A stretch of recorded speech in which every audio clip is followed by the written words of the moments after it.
Hai assalamualaikum, guys, kembali lagi dengan Top Quiz Movie. Jangan lupa tekan tombol subscribe, karena subscribe itu gratis, agar kita terus semangat, terima kasih. Kui kali ini bercerita tentang film yang berjudul sebuah klub yang merupakan pecahan dari klub sebelumnya, Everton FC, yang kemudian mereka pindah kandang ke Goodison Park, meninggalkan Anfield untuk menjadi kandang Liverpool hingga saat ini. Dan klub pecahan inilah yang kemudian memiliki prestasi yang jauh lebih tinggi ketimbang klub induk semangnya, si Everton FC. Liverpool adalah sebuah klub yang memiliki sejarah tradisi juara yang sangat panjang di tataran sepak bola negara Inggris. Adalah seorang pelatih yang bernama Bill Shankly yang memulai tradisi panjang itu. Seorang pelatih yang harismatik, yang memberi arti akan pentingnya persatuan untuk kesatuan, persatuan untuk menjadi klub juara. Dia bukan seorang one man on the show. Bill merangkul orang di sekelilingnya dan fans untuk mencapai kejayaan klub mereka. Setelah jadi klub yoyo dari awal berdirinya, Liverpool naik lagi promosi di tahun 62 dan tahun 64 mereka meraih gelar juara Liga Inggris untuk pertama kalinya. Seiring dengan ngehitsnya lagu You'll Never Walk Alone yang dinyanyikan ulang oleh Gary and the Pacemaker, lagu tersebut kemudian dinobatkan sebagai lagu kebangsaan klub yang dijuluki si merah ini. Bill Shankly yang menginisiasi The Boot Room yang merupakan tempat khusus dia dan para asistennya, Bob Paisley dan Joe Fagan, untuk mendiskusikan strategi klub mereka. Bill Shankly pensiun di tahun 76 dan digantikan oleh asistennya, Bob Paisley. Liverpool masih lanjut meneruskan tradisi juaranya, bahkan kini makin melebar ke kompetisi di Eropa. Bob Paisley pensiun di tahun 83 dan digantikan masih oleh asistennya juga, sesama anggota The Boot Room, Joe Fagan. Di tahun pertamanya, Joe Fagan membawa Liverpool meraih treble untuk juara Liga Inggris, League Cup, dan European Cup di tahun 84. Klub Inggris pertama yang berhasil meraih gelar treble. Namun kejayaan di tahun 84 itu menjadi awal dari sebuah masa kelam yang akan menghampiri klub ini. Tahun 85, final European Cup, Liverpool menghadapi Juventus di Stadion Heysel, Brussels di Belgia. Hooligan supporter Liverpool datang membabi buta masuk ke area supporter Juventus dan memicu sebuah bentrokan yang sangat brutal. Kekisruhan yang menyebabkan meninggalnya 39 supporter Juventus dan 600 orang lagi mengalami luka-luka dan diblokirnya semua klub Inggris dari keikutsertaan di kejuaraan sepak bola Eropa. Pertandingan itu sendiri kemudian dimenangkan oleh Juventus lewat gol penalti Michel Platini. Joe Fagan tidak sanggup untuk bangkit dari rasa sedih selepas tragedi itu.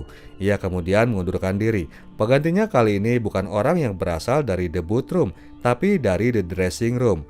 Kenny Dalglish, pemain bintang mereka yang berperan sebagai player manager. Semangat baru berhasil dibawa oleh Kenny. Di tahun pertamanya, dia langsung membawa Liverpool meraih double di kejuaraan domestik. Musim kompetisi 87-88, Liverpool kedatangan seorang bintang baru, John Barnes, yang diambil dari Watford. Mereka hampir saja dapat treble lagi kalau saja mereka bisa menang Piala FA. Di final mereka kena hajar tim The Crazy Gangs, Wimbledon, tim yang punya dua pemain paling brutal di liga, yaitu Vinnie Jones dan John Fasano. Tahun 89, awan kelabu kembali menggelayut di langit klub Liverpool. Semifinal Piala FA, Liverpool melawan rival tahun 80-an awal, Nottingham Forest. Sebuah kekisruhan yang kembali terjadi kali ini di dalam Stadion Hillsborough, kota Sheffield, seakan mengulang tragedi 4 tahun sebelumnya di Stadion Heysel, Brussels. Kali ini bukan diakibatkan oleh tindakan brutal, tapi karena stadion yang over capacity. 96 supporter Liverpool meninggal dalam tragedi tersebut. Kenny Dalglish sangat berduka dan merasa berdosa menghadapi insiden itu. Dia menghadiri sebuah pemakaman yang dilakukan terhadap para fans yang meninggal. Untungnya Piala FA itu sendiri kemudian berhasil dimenangkan oleh mereka. Sedikit hiburan di antara duka meskipun pada kompetisi liga situasi pahit kembali harus mereka hadapi. Hanya menyisakan satu pertandingan melawan rival terberat Arsenal, bermain di Anfield, mereka hanya butuh seri saja. Kalaupun kalah, jangan sampai lebih dari selisih 1 gol. Namun nyatanya mereka malah kalah 0-2 dan tergeser di klasemen hanya lewat perbedaan selisih gol. Tahun 90 mereka bangkit dan berhasil memenangkan kompetisi liga yang akan menjadi gelar terakhir mereka sebelum klub ini mengalami masa paceklik juara liga yang sangat-sangat panjang. Kesuksesan tahun 90 itu malah membuat rasa berdosa Kenny makin terasa dalam.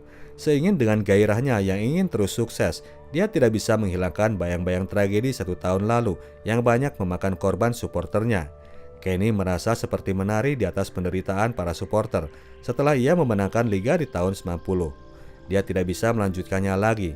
Akhirnya King Kenny memutuskan untuk resign di tengah musim kompetisi 90-91 dan pergi menyepi ke Florida selama 2 bulan.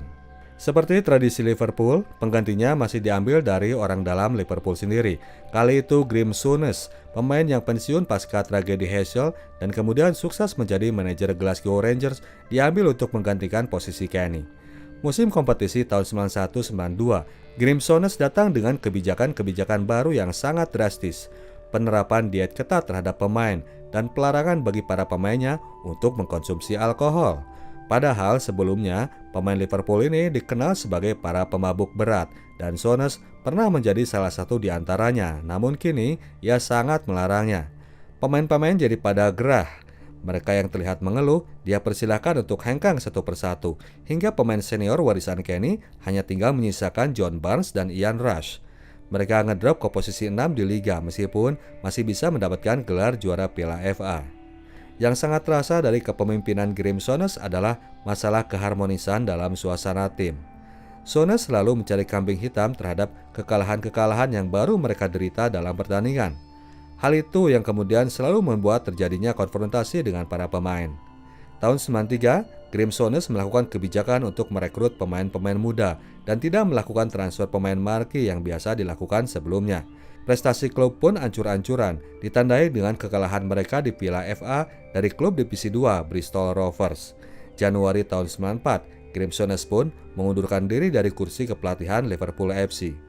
Tahun 92 itu ditandai dengan munculnya era Premier League yang membuat para klub kini mulai dapat akses untuk mendapatkan gelontoran dolar melalui berbagai cara.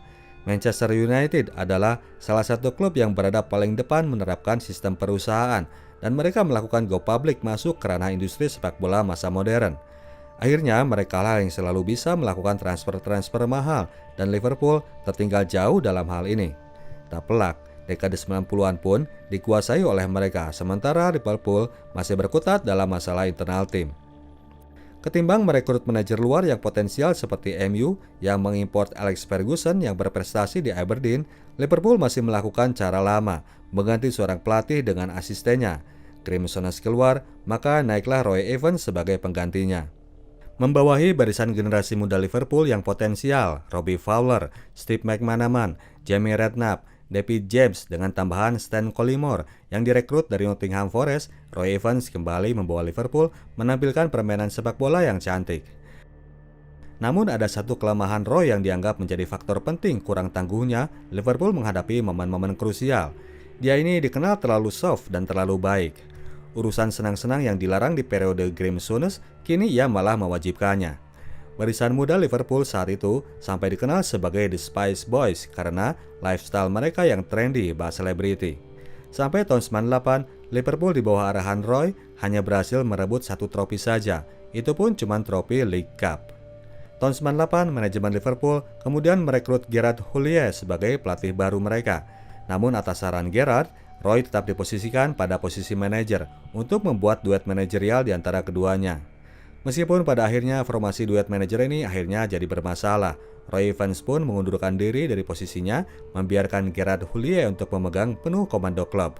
Seperti Roy, Gerard pun mempromosikan para pemain muda Liverpool untuk menjadi pemain lokal yang kemudian akan diandalkan sebagai garda depan klub. Pemain-pemain yang kemudian akan menjadi legenda Liverpool, Michael Owen, Jamie Carragher, dan Steven Gerrard. Gerard Houllier membawa sukses besar ke klub Liverpool pada tahun 2001, di mana mereka meraih 5 trofi sekaligus, meskipun masih tetap minus juara Premier League. Semuanya adalah kejuaraan yang sifatnya Cup, League Cup, FA Cup, UEFA Cup. Lanjut beberapa bulan kemudian di musim kompetisi berikutnya mereka meraih Super Cup dan Charity Shield. Aura juara kembali dirasa muncul ke dalam klub si merah ini. Namun baru saja atmosfer juara itu mereka rasakan di awal musim kompetisi 2001-2002, masih di bulan Oktober. Gerard Houllier, sang manajer, harus diboyong ke rumah sakit karena serangan jantung di tengah pertandingan penting melawan rival kuat, Leeds United. Perawatan dan masa penyembuhan panjang harus dijalani oleh Gerrard. Baru pada bulan Maret tahun 2002 ia bisa balik ke lapangan.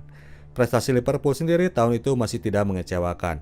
Mereka berhasil menempati peringkat 2 di klasemen, peringkat tertinggi mereka selepas masa King Kenny. Namun 2 musim berikutnya, penampilan Liverpool jadi anjlok, di tengah raih karena faktor kesehatan Gerrard yang menjadi salah satu faktor. Gerrard selepas terkena serangan jantung tidak lagi seenergik sebelumnya. Akhirnya tahun 2004 pun ia terpaksa harus dilepas. Di kompetisi Liga Spanyol pada tahun 2000-an awal, sebuah klub yang bernama Valencia berhasil nongol di posisi atas menjadi pesaing berat dua legenda Spanyol, Real Madrid dan Barcelona. Diperkuat oleh pemain-pemain seperti Pablo Aimar, Ruben Baraja, David Albelda, Michel Angulo, dan Roberto Ayala, Valencia mencapai prestasi paling hebat mereka sepanjang sejarah. Di sepanjang tahun 99 sampai 2004 itu, mereka memenangkan 2 gelar La Liga dan 2 kali masuk final Piala Champions. Arsiteknya adalah seorang mantan pelatih tim junior Real Madrid, Rafael Benitez. Tahun 2004, Benitez resign karena cekcok dengan manajemen dan Liverpool langsung gerak cepat. Mereka berhasil menggait pelatih Spanyol ini untuk menempati posisi yang ditinggalkan Gerard Houllier. Yang perlu dinotis, pada tahun itu sebetulnya Liverpool punya opsi untuk menarik juga Jose Mourinho yang juga sedang mendulang sukses bersama klub Porto. Namun pertimbangan kecocokan gaya sepak bola masing-masing pelatih yang membuat Liverpool lebih memilih Rafa ketimbang Mourinho. Di Valencia, Rafa mengembangkan sepak bola menyerang yang atraktif sesuai dengan filosofi sepak bola Liverpool selama itu. Setelah masuk ke Liverpool, Rafa baru merasakan tensi yang sedang terjadi di dalam klub. Steven Gerrard, bintang utama Liverpool, rupanya sedang gerah berada di dalam klubnya setelah pencapaian buruk mereka selama 2 tahun terakhir itu. Dia sedang kepikiran untuk pindah. Kebetulan, Jose Mourinho adalah fans berat pemain muda Liverpool ini. Sebelum Euro 2004, mereka sudah melakukan pendekatan, namun yang jadi kesalahan, mereka tidak langsung merealisasikan transfer tersebut.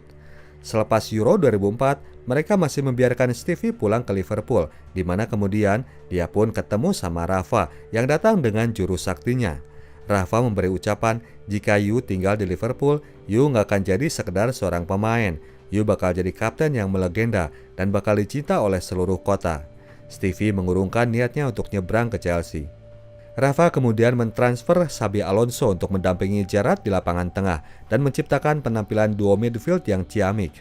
Namun demikian, bayang-bayang Chelsea seakan terus mengikuti mereka. Final League Cup 2005, mereka takluk kepada Chelsea dengan skor 0-1 hasil gol bunuh diri Gerrard. Kekalahan yang kemudian mereka balas di semifinal Liga Champions. Maju ke final Liga Champions tahun 2005, mereka harus menghadapi tim full bintang AC Milan di Istanbul. Di babak pertama mereka sudah unggul dengan skor 3-0. Permainan yang total mereka kuasai. Liverpool seperti mereka ajarin bermain bola. Namun supporter Liverpool tidak berhenti berharap. Di break babak kedua itu, mereka malah makin kencang menyanyikan lagu You'll Never Walk Alone. Babak kedua, The Reds berhasil membalikkan keadaan, memaksa dilakukannya perpanjangan waktu yang kemudian berlangsung tanpa gol. Liverpool menang adu penalti berkat kepahlawanan Jerzy Dudek yang berhasil menahan beberapa tendangan penalti pemain Milan. Sebuah malam yang sangat magical, mungkin salah satu yang paling luar biasa dalam sejarah sepak bola. Liverpool berhasil merebut gelar juara untuk kompetisi paling prestisius di tingkat sepak bola Eropa. Selepas malam di Istanbul itu, mereka pun berhasil merebut gelar FA Cup dan Super Cup. Kondisi klub jadi super happy, namun mereka tetap tidak bisa lepas dari ancaman Chelsea yang datang dengan kekuatan ekonomi seorang Roman Abramovich. Stevie kembali mereka goda. Untuk mengatasi persaingan itu, Rick Perry dan David Moyes akhirnya mau berkorban untuk mulai melepas klub mereka kepada konsorsium yang memiliki modal yang kuat. Guess what guys, saat itu sebetulnya Liverpool hampir jadi klub pertama yang dibeli oleh Sheikh Raja Minyak dari Arab. Sheikh Dubai sangat tertarik untuk melakukan pembelian, namun karena suatu hal, deal tersebut sulit direalisasi. Pada akhirnya, pada tahun 2007, Liverpool malah berhasil dibeli oleh duet pengusaha asal Amerika, George Gillett dan Tom Hicks. Duet pemilik ini langsung memecahkan transfer rekor klub dengan mendatangkan Fernando Torres dari Atletico Madrid. Gol pertamanya langsung ia ciptakan pada pertandingan debutnya ke gawang Chelsea. Yang jadi paradoks, ternyata semua aktivitas Liverpool pada tahun itu adalah hasil mereka ngutang sebanyak $200 juta ke bank RBS, bukan dari kantong mereka sendiri. Inilah yang kemudian menjadi masalah. Tahun berikutnya, 2008, Amerika mengalami inflasi yang sangat besar sehingga Tom Hicks mengalami banyak kerugian di stok market Amerika. Tahun itu juga ia langsung ingin menjual klub, sementara Joe Gillette yang kondisinya cenderung aman, dia masih ingin bertahan. Akhirnya terjadi perang sipil di dalam klub. Sementara Joe Gillette bilang segala rencana kepada media, Tom Hicks bilang kepada Rafa bahwa mereka nggak punya duit. Akhirnya segala rencana transfer Rafa pun jadi buyar, ditandai dengan kegagalan mereka untuk merekrut Simão Sabrosa, pemain sayap Benfica yang posisinya sangat dibutuhkan oleh tim, padahal pemainnya sendiri sudah ngebet pengen gabung ke Liverpool. Tahun berikutnya kondisi klub makin ribet karena urusan hutang, prestasi di Liga pun jadi anjlok. Tahun 2010 itu, Liverpool bahkan gak ada di 4 besar sekalipun. Supporter sudah merasa muak, mereka pun melakukan demo. Tahun 2010 itu ditandai dengan perubahan baru, Rafa Benitez dipecat dan masuklah Roy Hodgson. Dalam hal kepemilikan, akhirnya duo Gillette dan Hicks melepas juga kepemilikan mereka ke tangan John Henry, pemilik Fenway Sport Group yang berhasil membawa klub baseball Boston Red Sox menjadi juara untuk pertama kalinya selama 86 tahun terakhir ini. John Henry melihat sosok Liverpool sebagai raksasa yang lagi pules, maka dari itu ia pun berusaha semaksimal mungkin untuk bisa nge-push pembeliannya terhadap klub si merah ini, dan akhirnya deal itu pun terjadi. Kebetulan saat itu sendiri performa klub di bawah Roy Hodgson sangat-sangatlah buruk, maka tugasnya yang pertama adalah memberhentikan Roy Hodgson dan menyerahkan tongkat kepemimpinan kepada nyawa dari klub yang selama itu senantiasa setia mengawasi perkembangan klub, King Kenny Dalglish. Banyak yang memperkirakan bahwa King Kenny terlalu jadul untuk bisa berkompetisi di era sepak bola modern. Namun demikian, kehadirannya tetap membawa efek positif kepada suasana klub secara keseluruhan. Kehadiran Kenny membuat orang merasa nyaman karena mereka tahu bahwa klub sedang berada di tangan orang yang memang sangat mencintai klubnya.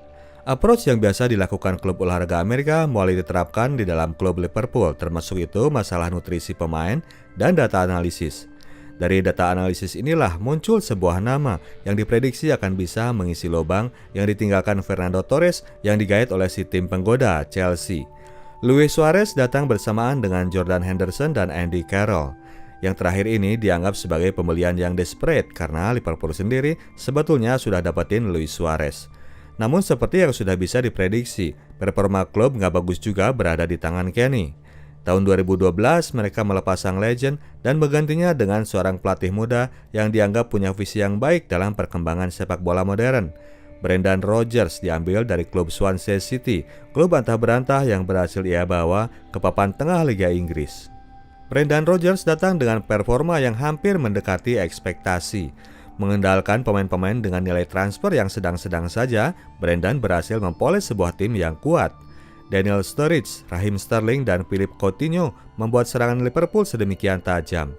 Yang paling merkurial dari semuanya adalah penampilan Luis Suarez, singa lapar asal Uruguay. Tahun 2014, mereka berada posisi yang kuat untuk bisa menjuarai Liga. Tanggal 27 April, masa akhir-akhir Liga, Liverpool menghadapi Chelsea di Anfield. Sebuah momen yang menjadi malapetaka kemudian terjadi. Momen di mana Steven Gerrard kepleset sehingga membuat Dembaba bisa merebut bola dan menciptakan gol ke gawang Liverpool.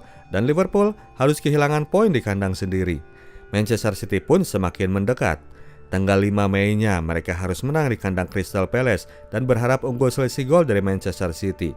Pertandingan berjalan sesuai rencana. Mereka sempat unggul 3-1 sampai akhirnya tim tuan rumah membalikkan keadaan dan merubah skor menjadi seri 3-3. Hilang sudah harapan juara, sementara Man City terus melaju melewati Liverpool dengan perbedaan 2 poin. Musim berikutnya mereka harus kehilangan Luis Suarez yang meskipun kelakuannya sangat kontroversial, dia adalah bagian yang sangat penting dari tim. Awal musim 2015, mereka mulai kehilangan performa. Laju Liverpool mulai terseok-seok meskipun mereka sudah kedatangan Adam Lallana, Christian Benteke, dan Roberto Firmino serta Danny Ings. FSG merasa bahwa Brendan tidak mampu meracik tim yang sebetulnya potensial untuk juara itu. Untuk itu mereka pun kemudian memecat Brendan Rodgers. Oktober 2015 memanfaatkan posisi nganggur yang sedang dijalani oleh seorang manajer ikonik karena penampilannya di pinggir lapangan yang selalu eksentrik. Liverpool menggait Jurgen Klopp, mantan pelatih Borussia Dortmund, untuk menggantikan posisi Brendan Rodgers. Klopp sekeluarga saat itu sedang berlibur di Lisbon ketika kemudian sang agen menelepon dan memberi kabar soal ketertarikan Liverpool untuk merekrutnya. Klopp mendiskusikan hal itu dengan keluarganya dan rupanya anak-anaknya sangat antusias mendengar tawaran tersebut. Mereka mendorong ayahnya agar merespon tawaran itu. Mengenai Klopp, John Henry sempat menonton pertandingan Borussia Dortmund ketika ia mulai berusaha untuk mendalami permainan sepak bola dan dia sangat tertarik dengan gaya heavy metal yang dibawakan oleh tim tersebut. Maka dari itu, ia pun sangat excited ketika akhirnya Klopp menyambut ajakan meetingnya dan ketika Klopp akhirnya resmi datang, semua pihak langsung bersiap. Sebuah ledakan akan tiba. Klopp datang dengan jiwa dan spirit sebagaimana yang pernah dibawa oleh Bill Shankly. Berbeda dengan The Special One, Jose Mourinho, dia mendeklarasikan dirinya sebagai The Normal One. Klopp bukan tipikal orang yang ingin menonjol sendiri, dia ingin menginspirasi dan ingin juga terinspirasi. Semua pihak ia rangkul termasuk itu fans yang oleh manajer-manajer sebelumnya kurang begitu diajak serta untuk saling berbagi rasa. Dia mulai membudayakan lagi tribut untuk fans selepas pertandingan, berjalan berbarengan dan menghampiri tribun di mana fans berada untuk melakukan salut. Faktor mental yang digarap serius oleh Klopp. Faktor untuk tidak mudah menyerah, bahkan hingga menit terakhir pun, seperti yang terjadi pada pertandingan melawan West Brom, di mana salut terhadap penonton itu untuk pertama kalinya kembali dilakukan. PR masalah kesatuan unit klub sudah ia tangani. Tahun berikutnya, Klopp mulai mengambil pemain-pemain yang sesuai dengan keinginannya. Sadio Mane dan Mo Salah menciptakan trio penyerang rock and roll bersama Roberto Firmino. Pertahanan yang masih muda goyah kemudian diisi oleh seorang Virgil van Dijk, pemain yang sebelumnya dianggap mediocre di Southampton, tapi di Liverpool di tangan Klopp, dia berubah wujud menjadi seorang maestro defense. Tahun 2018 mereka berhasil masuk ke babak final Piala Champions untuk menghadapi Real Madrid. Sebuah penampilan yang anti klimaks karena harus keluarnya Mo Salah di tengah pertandingan setelah dijegal oleh Sergio Ramos dan 2 gol akibat blunder Loris Karius, kiper muda Jerman yang mulai dipercaya untuk menggantikan posisi Simon Mignolet. Kesimpulan, mereka harus sekalian beli kiper top untuk mengatasi krisis di posisi tersebut. Masuk musim kompetisi 2018-2019, Liverpool berhasil mendatangkan Alisson, kiper top yang dibeli dengan nilai tinggi dari AS Roma. Dia ini bahkan sempat mendapat predikat sebagai kiper termahal di dunia sebelum akhirnya beberapa minggu kemudian dipecahkan oleh Chelsea yang merekrut Lord Kepa dari Athletic Bilbao. Ada satu hal yang kita cuplik dari film dokumenter lain yaitu The End of the Storm. Mengenai masalah mentalitas juara, pada tahun 2018, Klopp melakukan terapi khusus terhadap para pemainnya. Dia membawa timnya untuk bertemu dengan Sebastian Stuttner, seorang high wave surfer asal Jerman. Sepanjang karirnya, Stuttner selalu mencari gelombang yang paling tinggi untuk ia tunggangi. Kehidupannya nggak jauh dari resiko hidup dan mati. Itulah yang ia sampaikan kepada anak-anak Liverpool, bagaimana cara untuk menghadapi tekanan tanpa melakukan satu kesalahan sedikit pun. Sebastian Stuttner membawa tim Liverpool ke sebuah danau di ketinggian untuk melatih teknik pernafasan. Setiap pemain disuruh untuk tenggelam selama mungkin sambil memikirkan hal-hal yang menyenangkan. Melatih untuk bisa melepas panik dalam situasi gawat darurat. Itulah yang mereka lakukan.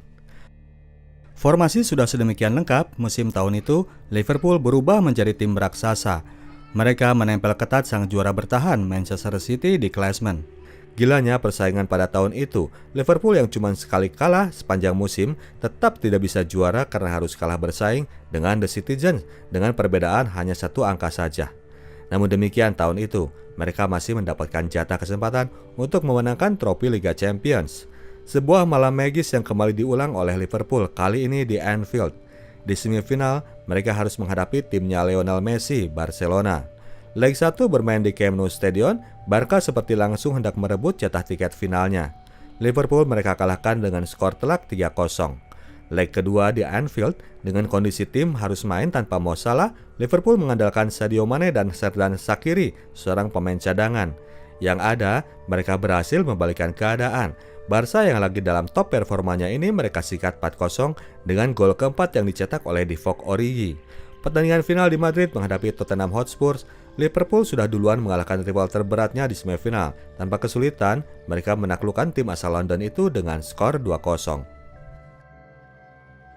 Prestasi mereka di Piala Champions itu semakin mengangkat kepercayaan diri tim.